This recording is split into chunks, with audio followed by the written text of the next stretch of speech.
আসসালামু আলাইকুম প্রিয় খামারি ভাই ও বন্ধুরা, আপনারা যে যেখান থেকে দেশ কিংবা প্রবাস থেকে কাছে কিংবা দূরে আপনারা যেখান থেকে আমার এই ভিডিওটি দেখতে পারতেছেন, আমি সবাইকে জানাই জাকির কৃষি খামারের পক্ষ থেকে আন্তরিক শুভেচ্ছা এবং অভিনন্দন। এই যে এখানে যে ঘাসটা দেখতে পারতেছেন, এই ঘাসটার নাম হচ্ছে ইন্দোনেশিয়ার স্মার্ট নেপিয়ার ঘাস, গরু ছাগলের প্রিয় ঘাস। এই ঘাসটা একবার রোপণ করলে কমপক্ষে 5 থেকে 6 বছর পর্যন্ত আপনি একটানা গরু ছাগলকে খাওয়াতে পারবেন। এই যে দেখতে পারতেছেন এখানে এই যে ঘাসটা দেখতে পাচ্ছেন একটু শুকিয়ে গেছে দেখা যাচ্ছে এরকম, এটা ইঁদুরে নষ্ট করে দিয়েছে, ইঁদুরে নিচ থেকে গোড়াটাকে কেটে ফেলেছে, এই কারণে এই ঘাসটা এরকম দেখা যাচ্ছে।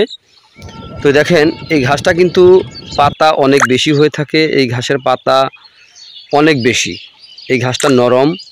এই ঘাস গরু ছাগলকে খাওয়াতে কোনো প্রকার মেশিনের প্রয়োজন হয় না, গোড়া থেকে কেটে দিলে সম্পূর্ণরূপে খেয়ে থাকে।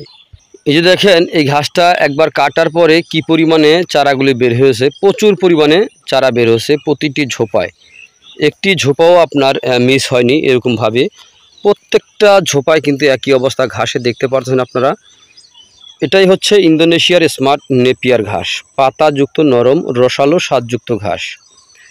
তো আপনারা যদি এই ইন্দোনেশিয়ার স্মার্ট নেপিয়ার ঘাসের যদি চাষ করতে চান, মানে রোপণ করতে চান, তাহলে পরিপক্ক কাটিংয়ের প্রয়োজন। পরিপক্ক কাটিং যদি সংগ্রহ করতে চান তাহলে আমার স্ক্রিনে দেওয়া নাম্বারে যোগাযোগ করবেন। আমরা এই ঘাসের কাটিং বাংলাদেশের প্রত্যেকটা জেলা উপজেলা এবং কি হোম ডেলিভারিও দিয়ে থাকি, চাইলে আপনিও এই ঘাসের কাটিং সংগ্রহ করতে পারেন।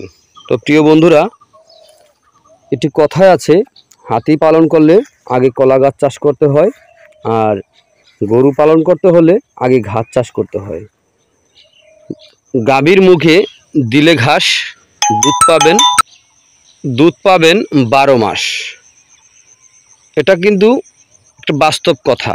তো প্রিয় বন্ধুরা, আপনারা যে যেখান থেকে আমার এই ভিডিওটি দেখতে পারতেছেন, যদি আপনাদের কাছে আমার এই ভিডিওটি ভালো লেগে থাকে তাহলে আমার চ্যানেলটিকে সাবস্ক্রাইব করবেন, পরবর্তী ভিডিওগুলো দেখার আমন্ত্রণ রইল।